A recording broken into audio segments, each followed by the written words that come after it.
Mesdames, Messieurs, bonsoir. C'est un plaisir renouvelé de vous retrouver sur Canal 2 International. C'est l'heure de l'information sur la chaîne toujours plus près de vous. Voici les titres de votre 20h.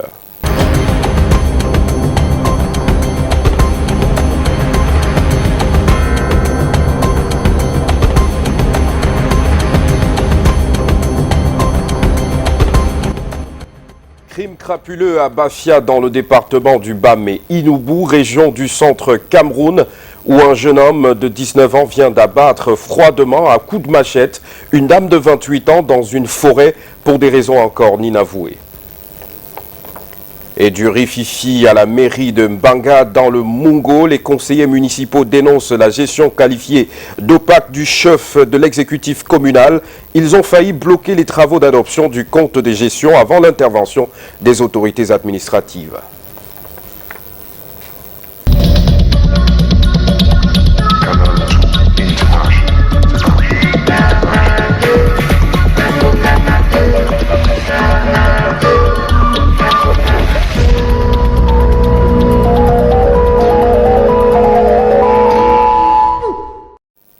Une fois de plus, bonsoir et merci de faire confiance à Canal 2 International. Votre journal est diffusé en direct sur la page Facebook de la chaîne, toujours plus près de vous. Rendons-nous à Bafia, dans le département du Bamé-Inoubou, précisément au village Niamson, petit village situé non loin du centre-ville, où une jeune dame de 28 ans a été froidement assassinée à coups de machette par un jeune homme de 19 ans. Le drame se déroule dans une forêt du village, où la victime avait pour habitude de ramasser du bois pour y vendre, et les détails dans cet élément signé François Emossi et Espoir Anissé Baïha. La victime, la voici. Tchouboum Yolande Nadège, 28 ans, mère de 2 enfants. Elle a été massacrée à coups de machette en pleine forêt. Ses vêtements sont en sang et en épave. L'auteur du forfait, ce jeune garçon, Abeb Dylan, âgé de 19 ans. Elle est dans le coup de poing. Elle a alors ramassé ma machette. Elle dit que si comme tu ne m'as pas fait ce que tu voulais me faire, au contraire, c'est moi-même qui vais alors te faire. Et donc, pris son coup après, il a encore arrêté bien la machette là, la tête du machette là, il a percé ses yeux. Le corps méconnaissable de la jeune dame a été retrouvé par des chasseurs de passage qui ont immédiatement alerté le village.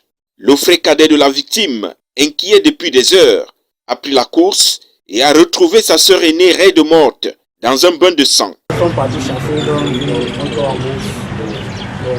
Moi, on m'a dit ma grande sœur est venue chercher le bois en bourse. Je me suis mis à enquêter pour savoir où se trouve le corps. C'est là où j'interpelle le petit qu'on a mis ici. C'est mon fils qui m'a suivi quand je suis parti au champ. Il m'a dit que on a tué mon enfant en bourse.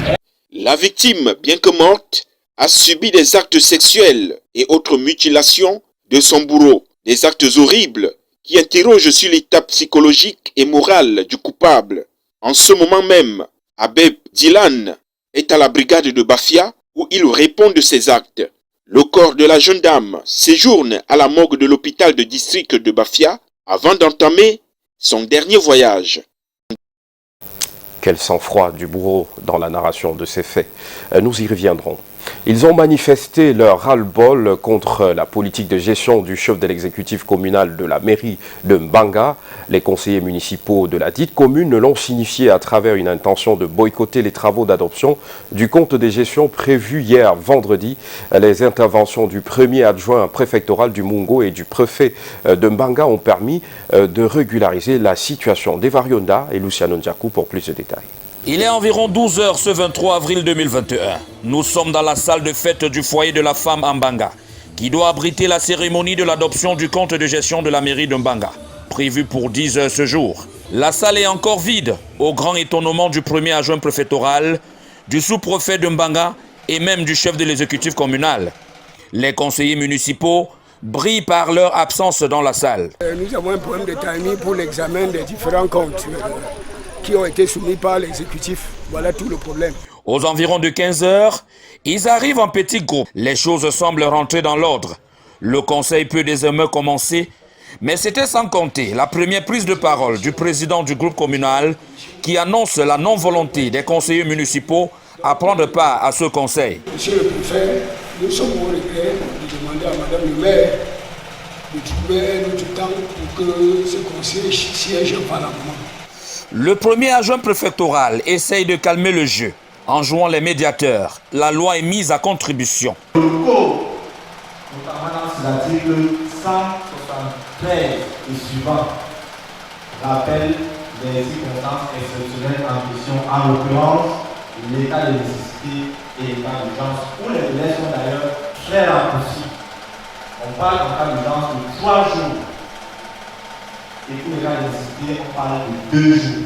Les travaux peuvent désormais commencer, même si les conseillers municipaux continuent de dénoncer la mauvaise éjection du maire. Madame le maire n'est pas totalement mise en cause ici, c'est seulement que c'est elle qui tient la bague. En tant que telle, lorsque nous avons des récriminations, c'est elle qui doit répondre. C'était juste une incompréhension.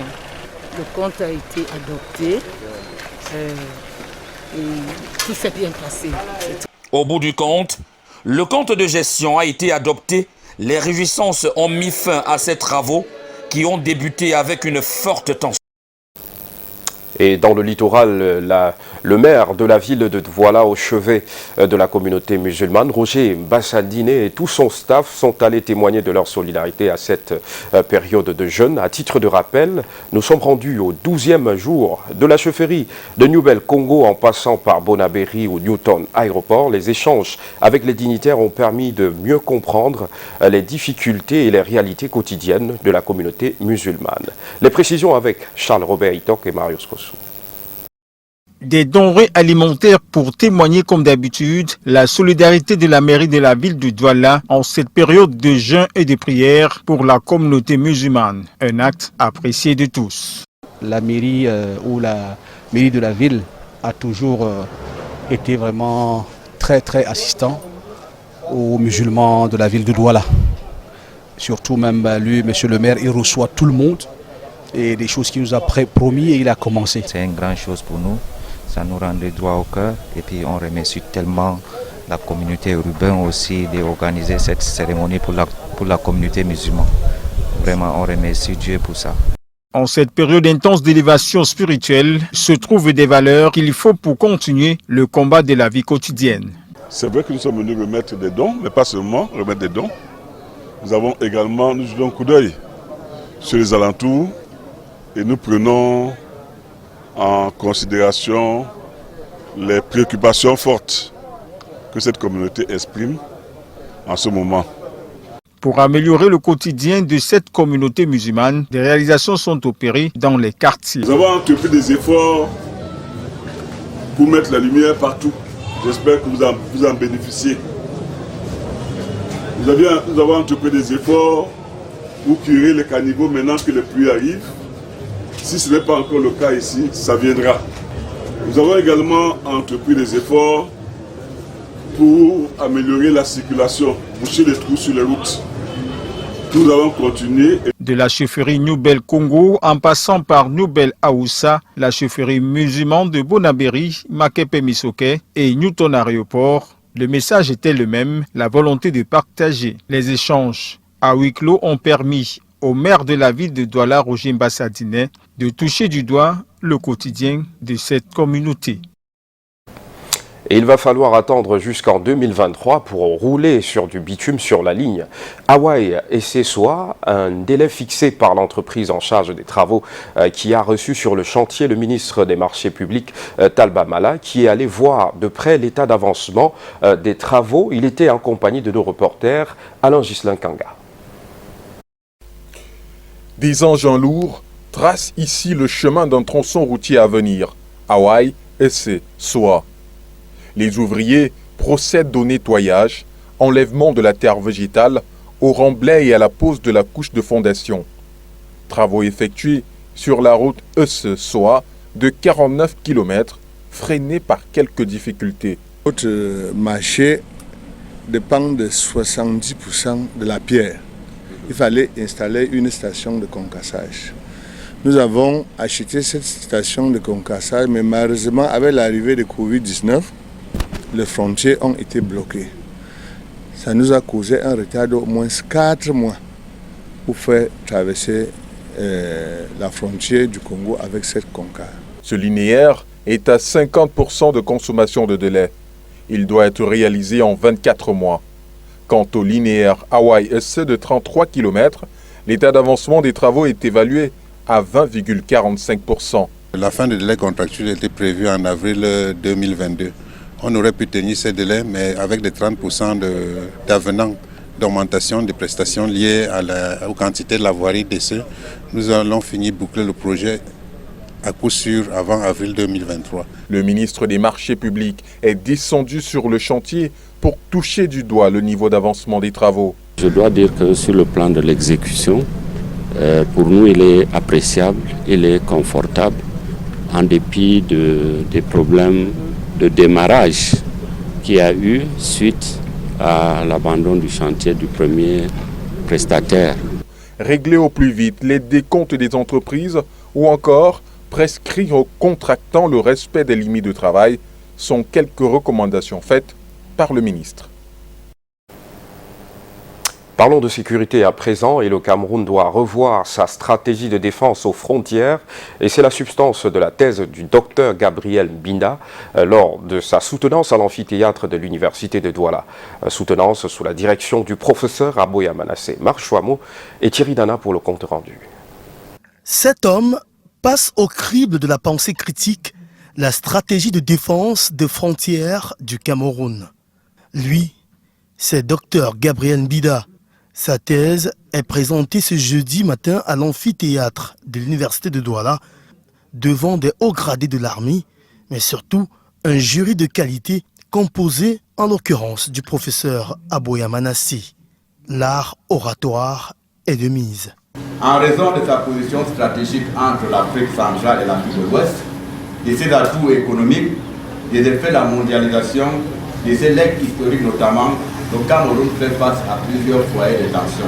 Le Cameroun, de par sa position stratégique en Afrique, est menacé à ses frontières, à l'est, au nord, même au sud-ouest, accentué par la crise anglophone. Pour l'exposant, il faut rapidement revoir le dispositif de défense actuel, clairement dépassé. Nous avons proposé l'édification d'une stratégie globale de sécurité nationale qui prendrait en compte les menaces internes, les menaces externes et qui prendrait également en compte le volet économique, social, culturel et diplomatique et qui va permettre également de contribuer à la sécurité internationale.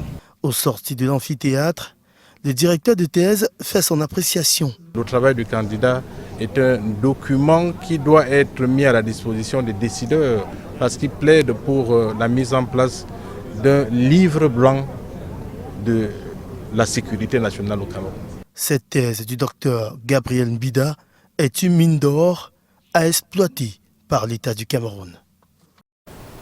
Rendons-nous dans le département de la Ménois, région de l'Ouest Cameroun et en prélude au sommet France-Afrique prévu en juillet prochain à Montpellier, l'ambassade de France au Cameroun à travers son service coopération et culturelle vient d'organiser à l'Alliance franco-camerounaise de Tchang une formation à l'endroit des jeunes pour recueillir leurs attentes. Les détails dans ce compte rendu d'Éric Batadé.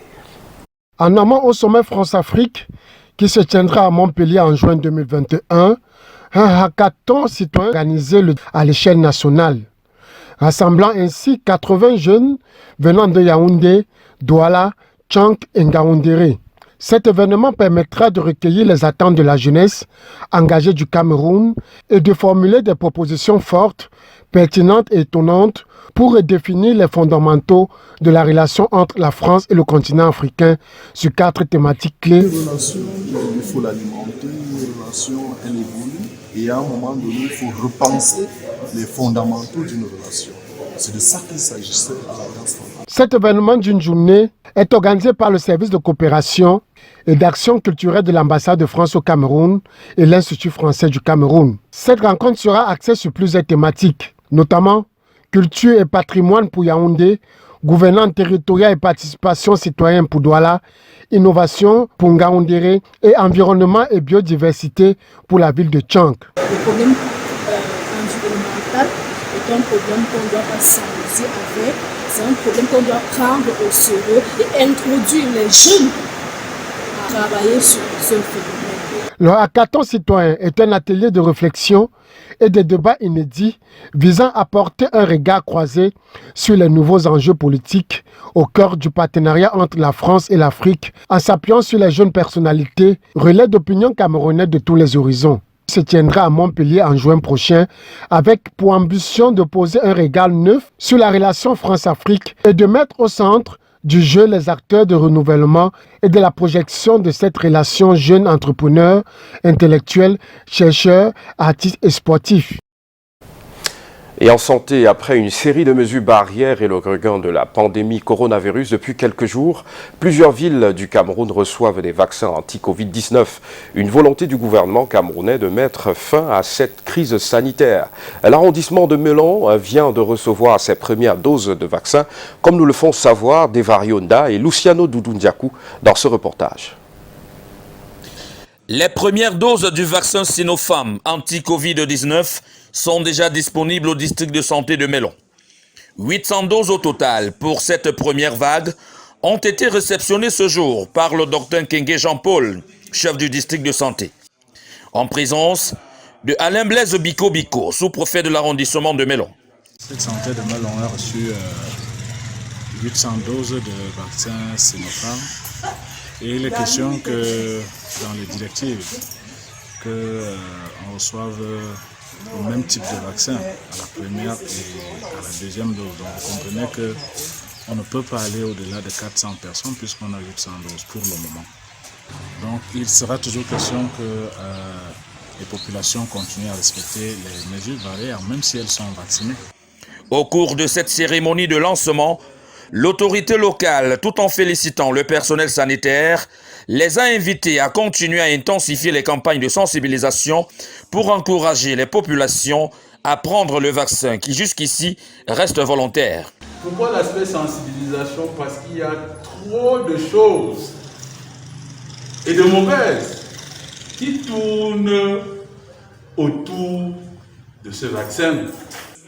Il convient de rappeler que le district de santé de Melon a déjà enregistré 22 cas testés positifs à la Covid-19 avec la technique des 3T, c'est-à-dire traquer, tester et traiter, et jusqu'ici, 0 cas de décès enregistrés. Allons dans le département du Mungo, qui est un principal grenier et vivrier dans la sous-région Afrique centrale et au Cameroun en général. La principale activité reste l'agriculture, source de revenus, mais les agriculteurs rencontrent pas mal de problèmes. Et on en parle avec Devari Onda et Luciano Ndiakou. Son sécateur et son pulvérisateur à portée de main, Jean Ebouele s'apprête à se rendre dans sa plantation, située à près de 4 km de sa maison, dans la ville de Ndjombe, département du Mungo. Le seul moyen de transport ici est la marche à pied, car la route est très impraticable par endroits. Pour aller dans mon champ, j'ai ma machette, j'ai mon sécateur, j'ai mon pulvérisateur. Aujourd'hui, spécialement, j'ai affaire de la taille. Convaincu que l'agriculture peut relever l'économie du Cameroun qui est déjà très affaiblie, Jean soulève les difficultés qui plombent l'essor de ce secteur d'activité dans sa localité. Les difficultés qu'on rencontre sont énormes. On a la fertilisation, je veux dire les engrais, on n'en a pas. Vous-même, vous voyez le feuillard n'est pas très... Elle est jaunâtre parce qu'il n'y a pas des engrais. Et aujourd'hui, je ne vois aucun planteur qui peut mieux survivre sans toutefois entretenir son champ. Et comme un bon auteur, ce dernier propose les pistes de sortie face aux différents problèmes soulignés. Si l'État pouvait nous aider à baisser les intrants agricoles, ça devait beaucoup nous plaire. Parce que si les engrais sont moins chers, quelles qu'en soient les difficultés qu'un planteur retrouve pour arriver au champ, mais si les engrais sont moins chers, vraiment le planteur peut survivre. En attendant que ces doléances soient prises en compte, Jean continue à faire de l'agriculture son espoir de vie. Et ici à Douala, le forum du jeune entrepreneur ouvert à attirer un grand public, des jeunes venus toucher du doigt les réalités du domaine entrepreneurial et des experts créateurs également sont venus partager avec eux leur expérience. Des jeunes qui ambitionnent se faire un nom dans le domaine. Samuel Baïha et Calvin Tekam pour plus de détails. Des jeunes à la quête d'un lendemain heureux, face à un système où l'emploi devient une valeur rare. Transporté par l'idée de s'auto-employer, au forum du jeune entrepreneur engagé, des experts répondent aux différentes préoccupations. Le vrai problème de l'entrepreneuriat jeune au Cameroun, ce n'est pas le financement en fait. Son vrai problème, ce n'est pas le financement. Le problème, il est ailleurs. C'est un problème de volonté à la base. C'est vrai que le financement intervient. Ça veut dire qu'à un certain niveau, lorsque vous n'avez pas une certaine capacité financière, vous pouvez facilement vous faire étouffer. L'accès au financement demeure une problématique, un frein qui limite beaucoup de jeunes entrepreneurs. Il est important, n'est-ce pas, qu'on puisse donner des armes aux jeunes Camerounais qui trouvent ce problème de financement comme étant le problème, comme étant le principal de la question entrepreneuriale. Il est question de leur donner des armes pour pouvoir, n'est-ce pas, mettre sur pied des projets d'entreprise intéressants, des projets d'entreprise viables et bien construits sur le long terme. Des connaissances améliorées pour les participants.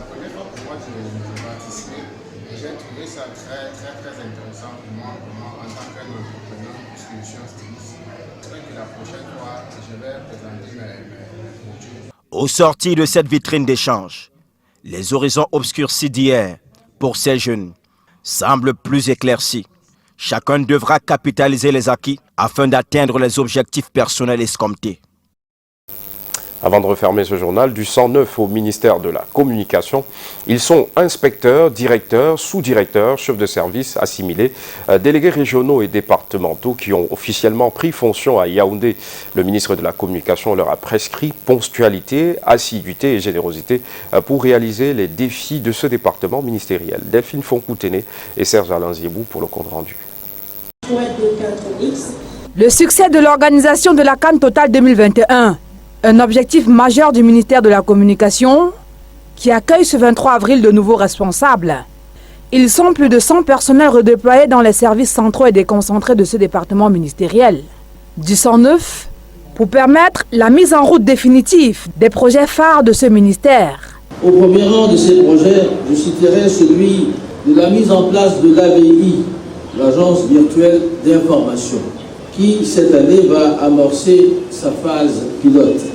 Et pour atteindre ces objectifs, ces responsables récemment nommés sont appelés à respecter ces prescriptions de René Emmanuel Sadi. Il devait prêcher par l'exemple, notamment en termes de ponctualité, d'assiduité, de loyauté, de probité et d'altruisme.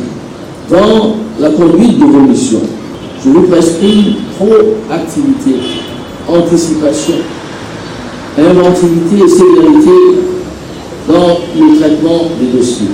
Également au cours de cette cérémonie d'installation solennelle, Justine Difo, récemment nommée présidente du conseil d'administration de l'Agence de régulation des télécommunications, reçoit la récompense de 30 années de dur labeur. Nous vous faisons chevalier de l'ordre national de la valeur. Je suis contente, je rends grâce à Dieu, je rends un vibrant et déférent hommage au président de la République, son Excellence Paul Biya, qui m'a accordé cette précieuse signature.